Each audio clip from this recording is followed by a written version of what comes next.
এই পৃথিবীতে অনেক রাষ্ট্র আছে এবং সেসব রাষ্ট্রের সরকার পরিবর্তনের একটা নির্দিষ্ট নিয়ম আছে। ভোটের মাধ্যমে অথবা অন্য কোনো সুস্থ উপায়ে সরকার পরিবর্তন হয়। কিন্তু বাংলাদেশের সরকারদেরকে বারবার স্বৈরাচার ট্যাগ নিতে হয়, তাদেরকে স্বৈরাচার হতে বাধ্য হতে হয়।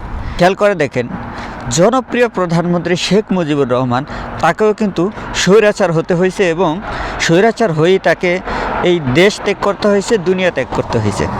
দ্বিতীয়ত আসুন জিয়াউর রহমান, তাকেও স্বৈরাচার ট্যাগ দেওয়া হয়েছে, তাকেও মেরে ফেলা হয়েছে। তৃতীয়ত আসুন এরশাদকেও স্বৈরাচার হতে হয়েছে।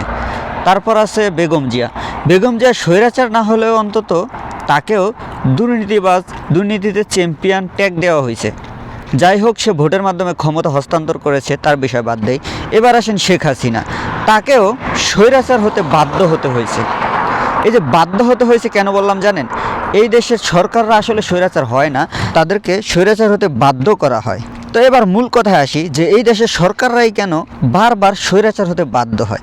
এই দেশের সরকাররা প্রথমত স্বৈরাচার হতে বাধ্য হতে হয় এই দেশের জনগণের কারণে। প্রান্তিক লেভেলের জনগণ, যারা একেবারে প্রান্তিক লেভেলের জনগণ বা ভোটার, যারা নির্দিষ্ট একটা দলকে ভালোবাসে, নির্দিষ্ট একটা দলকে সাপোর্ট করে এবং ওই দলের থেকে কোনো ফ্যাসিলিটি নেওয়ার চিন্তা রাখে না, তারা শুধুমাত্র ভোটটা দিয়ে আসে এবং গর্ব করে বলে যে আমি এই দলটাকে সাপোর্ট করি বা এই দলটাকে ভালোবাসি, এই দলটাকে আমি ভোট দিয়েছি।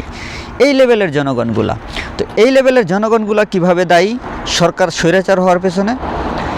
এই লোকগুলা দায়ী এইভাবে হয় যে যখন এলাকায় বা এলাকার বাহিরে, দূরে, অন্য ডিস্ট্রিক্টে যখন কোনো ঝামেলা হয়, যখন কোনো অন্যায় হয়, তখন এই মানুষগুলো খুঁজে খুঁজে দেখে যে যার সাথে অন্যায়টা হয়েছে সে আসলে কে বা কোন দলের। যখন তারা দেখে যে যাকে মারা হয়েছে বা যার সাথে অন্যায়টা হয়েছে সে আসলে তার দলের না, সে আসলে ভিন্ন দলের, তখন কিন্তু তারা সেই দিকে আগায় না, সে অন্যায়টার প্রতিবাদ করতে আসে না। আর এই না করতে আসার মাধ্যমে এই যে একটা দল ক্ষমতায় আছে, এই একটা দল যে অন্যায় করতেছে, এই অন্যায়ের লেভেলটা তাদের বেড়ে যায় এবং বাড়তে বাড়তে এতটাই বেড়ে যায় যে তারা একসময় স্বৈরাচারের রূপ নেয়। এই দেশের সরকার স্বৈরাচার হওয়ার দ্বিতীয় কারণটা হলো বাংলাদেশের বড় বড় রাজনৈতিক লিডার এবং তাদের রাজনৈতিক যে শিষ্টাচার বা রাজনৈতিক যে উপায় আছে সেইটা। তো তাদের জন্য কিভাবে সরকার স্বৈরাচার হয় দেখুন। তারা এই দেশের যারা বড় বড় লিডার বা রাজনৈতিক নেতা থাকে, তারা মনে করে যে এই পৃথিবীতে শুধু তারা রাজত্ব করবে। সে যাকে তেল মারতেছে, সে যার পা চাটতেছে, সে শুধু তার উপরে থাকবে। অন্য তার থেকে ছোট কেউ এসে তার সমমানের হতে পারবে না বা তাকে ছাড়িয়ে যেতে পারবে না, তাকে তার ছোটই থাকতে হবে। শুধু সে যার পা চাটতেছে সেই তার উপরে থাকবে, নিচ থেকে কেউ উপরে যেতে পারবে না। এই কারণে তারা তাদের নিচ থেকে যারা উপরে যাওয়ার চেষ্টা করে তাদেরকে দমিয়ে দেয়। তো এই দমিয়ে দেওয়ার কারণে কি হয়, যখন তারা এরকম নিচ থেকে আসা একটা মানুষকে দমিয়ে দিতে চায় মানে তাদেরকে সরিয়ে দিতে হয়, কারণ সরিয়ে না দিলে তো দমিয়ে দেওয়া যায় না। যারা দেশের পক্ষে কথা বলে, জনগণের পক্ষে কথা বলে, তাদের বুক ভরা সাহস থাকে, তাদেরকে হুমকি ধামকি দিয়ে দমিয়ে দেওয়া যায় না, তাদেরকে শেষ করে দিতে হয়। এই যে তাকে শেষ করে দিল, শেষ করে দেওয়ার পরেই হয় সরকার স্বৈরাচারের মূল সূচনাটা।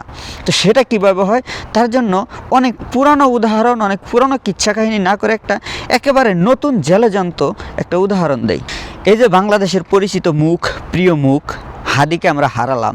এই হাদিকে হারানোর কারণে একটা নির্দিষ্ট দল, অন্য কোনো দল নয়, একটা নির্দিষ্ট দল যারা শুধুমাত্র হাদিকে ভালোবাসে, যারা হাদির সাথে সাথে তার যে ইনকিলাব মঞ্চ আছে সেটাকে ভালোবাসে, শুধুমাত্র সেই মানুষগুলাই কিন্তু হাদির বিচারটা চাইতেছে। অন্য মানুষগুলা কিন্তু, অন্য রাজনৈতিক লোকগুলা বা রাজনৈতিক নেতারা কিন্তু এই বিচারটা চাইতে আসতেছে না, কারণ তাদের দলের কেউ না।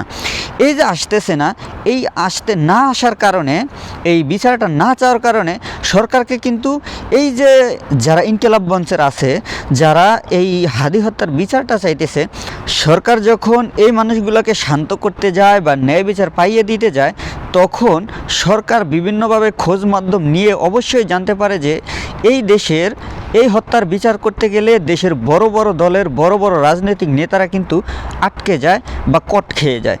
তো তাদেরকে কর দিতে গেলে সরকার দেখে যে একটা গৃহযুদ্ধের পরিবেশ, যেমন ধরুন এখানে যদি বিএনপির কোনো বড় লিডার জড়িত থাকে বা সেটা ফাঁস হয়, অথবা জামাতের কোনো বড় লিডার এখানে জড়িত থাকে সেটা ফাঁস হয়, তখন কিন্তু একটা গৃহযুদ্ধের ভাব হয়ে যাবে দেশের ভিতরে। সরকার এটা বুঝতে পারে এবং সরকার তখন এই গৃহযুদ্ধের দিকে দেশকে ঠেলে না দিয়ে কি করে, ওই যে মানুষগুলা নির্দিষ্ট একটা দলের মানুষ যখন হাদি হত্যার বিচার চাইতেছে, তখন তাদেরকে সরকার কিভাবে সরাবে?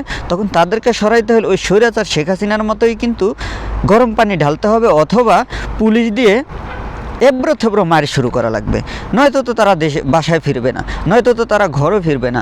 আর যখন তাদেরকে মেরে অথবা গরম পানি দিয়ে বাড়িতে ফেরানো হয়, তখন কিন্তু তাদের চোখে এই সরকার স্বৈরাচার হয়। তো সরকার কিন্তু স্বেচ্ছার স্বৈরাচার এই দেশে কখনোই হয় নাই বা হবেও না।